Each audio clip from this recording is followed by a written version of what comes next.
నమస్తే, welcome to 9 TV Telangana news. Nizamabad జిల్లా దర్పల్లి మండల కేంద్రంలో తపస్వి రామారావు మహారాజు 3వ విగ్రహ ప్రతిష్ట వార్షికోత్సవ వేడుకల్లో నిజామాబాద్ రూరల్ ఎమ్మెల్యే భూపతి రెడ్డి పాల్గొన్నారు. గిరిపుత్రులతో కలిసి వేడుకలను రామారావు మహారాజు విగ్రహానికి పూలమాల వేసి ఘన నివాళులర్పించారు. అనంతరం భోగి బండారు పూజల్లో పాల్గొని ప్రత్యేక పూజలు నిర్వహించారు. ఈ సందర్భంగా మండల బంజారా భవనంలో ఏర్పాటు చేసిన సభలో ఆయనను సాల్వా కప్పి పూలమాలతో ఘనంగా సన్మానించారు. ఈ సందర్భంగా ఎమ్మెల్యే భూపతి రెడ్డి మాట్లాడుతూ, నేడు బంజారా ప్రజలు స్వేచ్ఛగా ఆనందంగా జీవితాలను గడుపుతున్నారంటే రామారావు మహారాజు చేసిన కృషి ఎనలేని అని తెలిపారు. ఇక రామారావు మహారాజు విగ్రహ వార్షికోత్సవానికి తనను ఆహ్వానించిన బంజారా నాయకులకు, ప్రజలకు ప్రత్యేక కృతజ్ఞతలు తెలియజేశారు. గిరిజనులు రామారావు మహారాజును చూపించిన మార్గంలో నడవాలని, అప్పుడే రామారావు మహారాజు చేసిన కృషికి సార్థకత లభిస్తుందని వారు పేర్కొన్నారు. నేడు గిరిజనులు ఈ స్థాయిలో ఉన్నారంటే నాడు కాంగ్రెస్ ప్రభుత్వం చేసిన ఎస్టీ రిజర్వేషన్ బిల్లు కల్పించడం ద్వారానే సాధ్యమైందని ఆయన అన్నారు. ఇక రామారావు విగ్రహ ప్రతిష్ఠ కొరకు స్థలాన్ని కేటాయించిన దర్పల్లి మాజీ సర్పంచ్ కీర్తిశేషులు ఆర్మూర్ పెద్ద బాలరాజుకు మండల బంజారా ప్రజలు ప్రత్యేక కృతజ్ఞతలు తెలియజేశారు.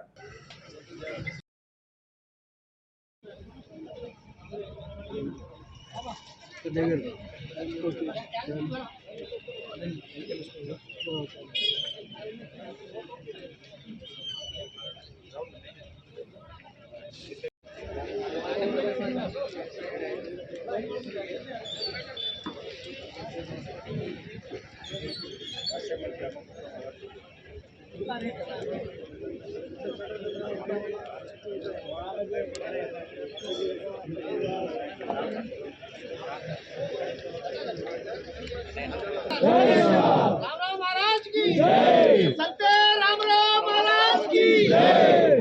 संते रामराव महाराज की जय।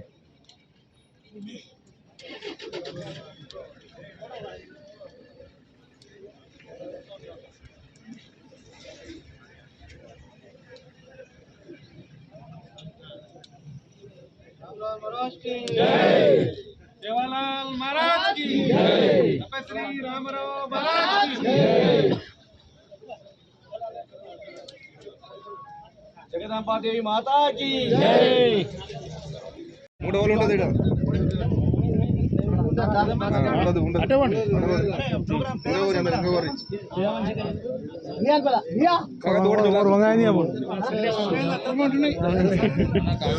బంధువులు సారు సరే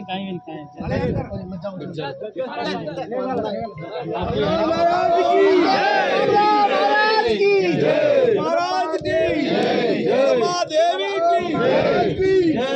जय शिवलाल। जय शिवलाल। जय भवानी। जय भवानी। जय शिवलाल। जय शिवलाल। सारे बघा सारे तो लोटा रखी दे सारे ने घेऊ लोटा సార్ కి కొద్దిగా తక్కువే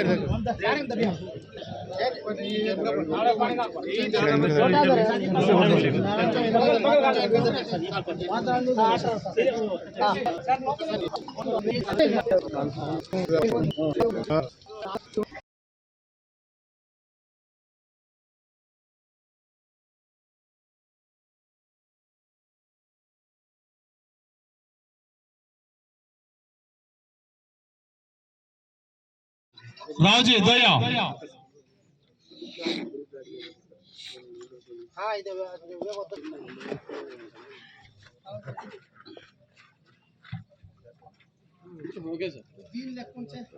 మాట్లాడతా సార్ హలో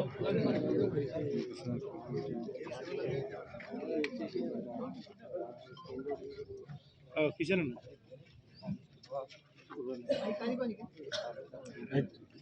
మరియు వివిధ గ్రామాల నుంచి ఇచ్చేసిన వాళ్ళందరికీ ధన్యవాదాలు తెలియజేస్తూ, సార్ ఈరోజు మండలంలోని బంజారా భవన్ నిర్మించి 10 సంవత్సరాలు అవుతుంది. ఇక్కడ ఎందుకంటే మనం ఫంక్షన్ హాల్ నిర్మించాలనే ఉద్దేశంతో ఒక 4-5 సార్ల ప్రోగ్రాం పెట్టినాం. ఇంతకుముందు ఎమ్మెల్యే గారు కూడా ప్రోత్సాహం ఇచ్చారు, కానీ అది కోడ చుట్ల వలన అది రద్దు అయిపోయింది.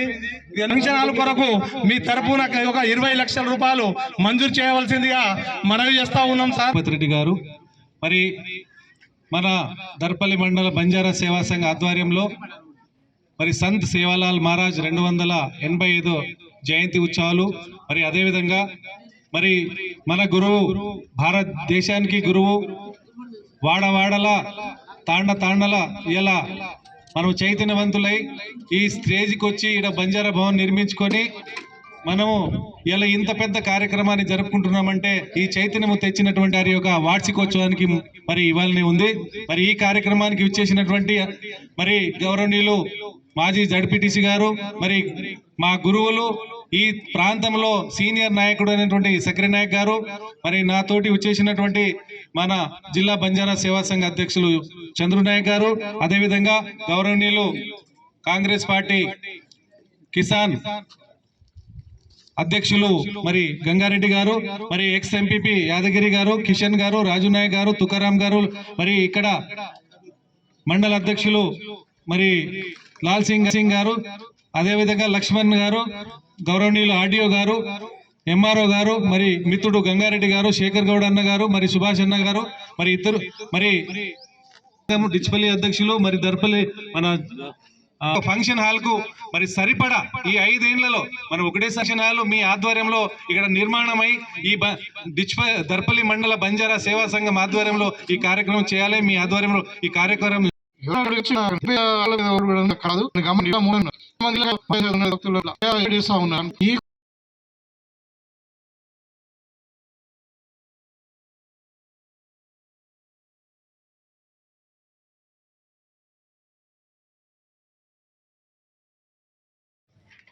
రామ్లాల్ మహారాజ్ గారు, రామరావు మహారాజ్ గారు విగ్రహ ప్రతిష్టాపన చేసుకొని 3 సంవత్సరాలు అయింది. అక్కడ కూడా మరి వారికి పూలదండ వేసి పుష్పాలంకరణ చేసిన తర్వాత మరి ఇక్కడ కార్యక్రమానికి వచ్చాం.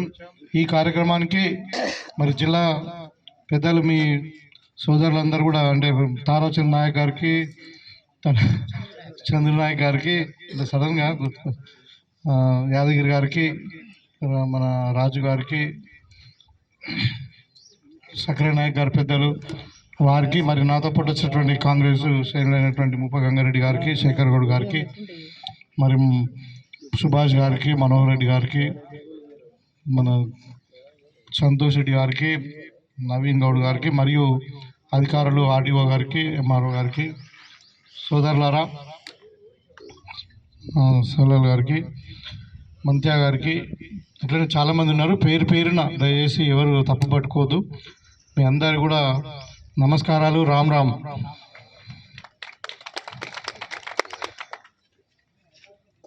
ఇది 285వ సంవత్సరం ఆయన జయంతి సందర్భంగా మరి మా అందరు కూడా ఆరాధ్య దైవం. నేను సేవలాల్ మహారాజ్ గారిని అయితే చూడలే, కానీ మనం ఎవరైనా చూడలేదు. కానీ రామరావు మహారాజుని మాత్రం నేను చాలాసార్లు కలవడం జరిగింది. చాలాసార్లు వాళ్ళ పాదాలకు వందనాలు చేసి ఆశీర్వాదం కూడా తీసుకోవడం జరిగింది.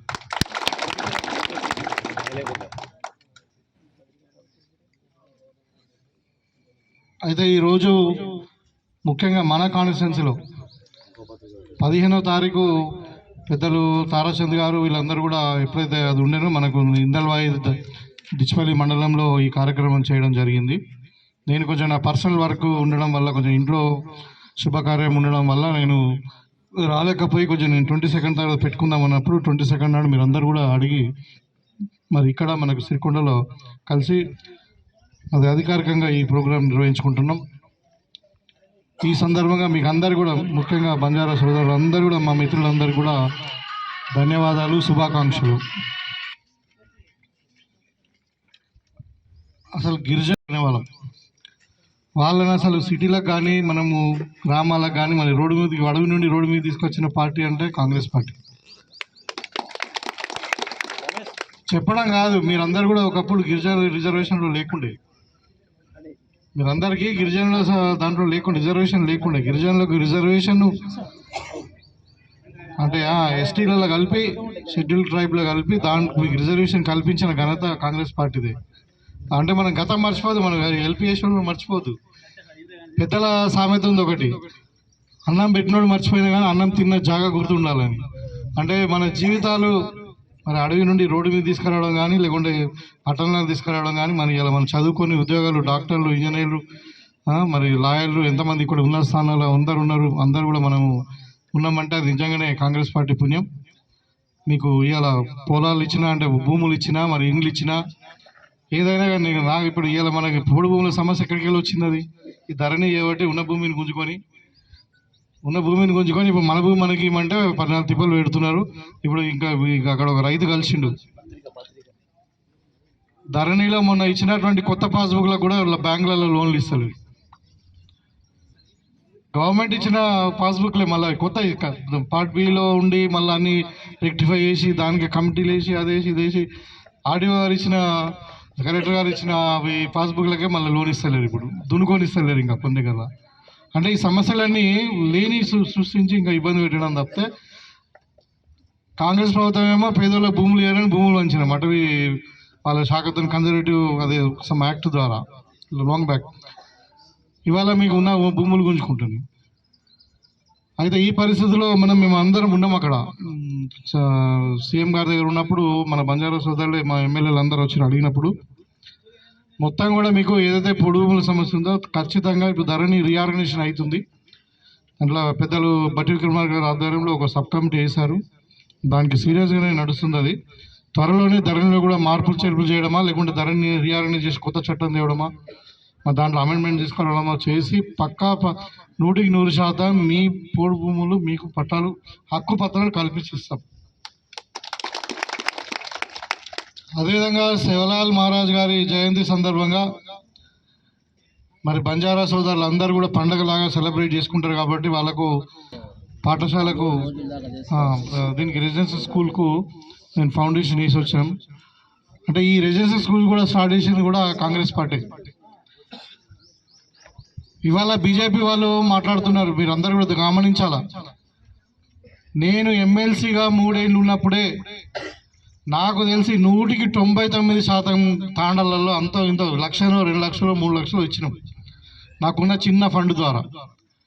ఇవాళ నేను అడుగుతా ఉన్న పత్రికాముఖంగా ఈ వేదిక ద్వారా బీజేపీ ఎంపీ వచ్చి 5 సంవత్సరాలు అయింది.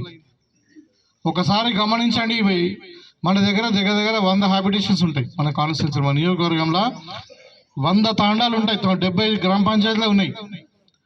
ఏ ఒక్క గ్రామ పంచాయతీలైనా బీజేపీ వాళ్ళు ఫండ్ ఇచ్చిందేమో చూపించండి.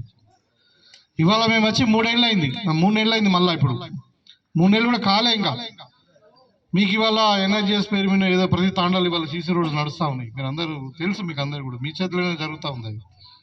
ఇవాళ ప్రతి తాండాలో ఇంత ఫండ్ పెట్టాం. 2.5 నెలల లోపలనే ఒక సీసీ రోడ్ అనుకోండి, డ్రైనేజ్ అనుకోండి, ఇంకేదో అనుకోండి. మన గ్రామం అనే కాదు, 100 తాండాలల్లో ఏదో ఒకటి చేసాం కొంచెమన్నా. ఈ 2.5 నెలల లోపలనే నేను చెప్పేది. ఇవాళ 5 ఏళ్ళనే ఉన్నటువంటి బీజేపీ ప్రభుత్వంలో అక్కడ ఉండి ఇక్కడ 5 ఏళ్ళు ఎంపీగా ఉన్నటువంటి వాళ్ళు ఇవాళ ఏదేదో మాట్లాడుతూ ఉన్నారు. మీరు గమనించండి, మీ తాండాలు ఇస్తే ఎవరైనా ఇస్తే బీజేపీ ఎవరైనా ఫండ్ ఇచ్చింది ఉంటే నాకు చేతులు లేపండి. ఎప్పుడు ఏమి ఇవ్వలేదు సార్ మాకు. మరి ఇవాళ మళ్ళీ ఓట్ల కొరకు వస్తూ ఉన్నారు, పార్లమెంట్ వస్తుంది కాబట్టి. రాముని పేరు మీద ఒక్కొక్కళ్ళు ఓట్లు అడుగుతున్నారు, అక్షంతల పేరు మీద ఒక్కొక్కళ్ళు అడుగుతున్నారు. అంటే మనం రామభక్తులం కాదా? మన కృష్ణుడు లేడా? రాముడు లేడా? మన జగదమ్మ మాత భక్తులం కామా? అంటే మతాల పేరు మీద ఓట్లు అడగడం అనేది ఇది కొత్త ఆచారం అయిందండి. ఇప్పుడు వ్యతిరేకంగా మాట్లాడితే వాడు యాంటీ ఇదా అని. అరే ఓట్లు అడగా, నువ్వు ఏం చెప్పినావు 2005లో, 2014 ఏం చెప్పినావు, 2019లో ఏం చెప్పినావు? చెయ్యు. ఇంకా ఓట్లు అడుగు, నేను గిరిజనులకి చేస్తా, గిరిజనుల భూములు ఇప్పిస్తా అని చెప్పు, గిరిజనులకు ఉద్యోగాలు ఇప్పిస్తా అని చెప్పు, రిజర్వేషన్ ఇప్పిస్తా అని చెప్పి ఓట్లు అడుగు. మన కడుపు నిండాలంటే మనం పొలం పండాలా, మనం కష్టపడాలా, మనకు పిల్లలు చదువుకోవాలి, ఉద్యోగాలు రావాలా, మనం బాగుపడాలంటే మనకు ఇండ్లు ఉండాలా. ఇట్లా కానీ అంటే కడుపు నిండుతుందా ఒట్టిగా? మనకు జీవితాలు ఎట్లా బాగుపడతాయి, మన పిల్లలు ఎట్లా బాగుపడతారు, మన పిల్లలకి ఎట్లా ఉద్యోగాలు వస్తాయి, మన జీవితం భావన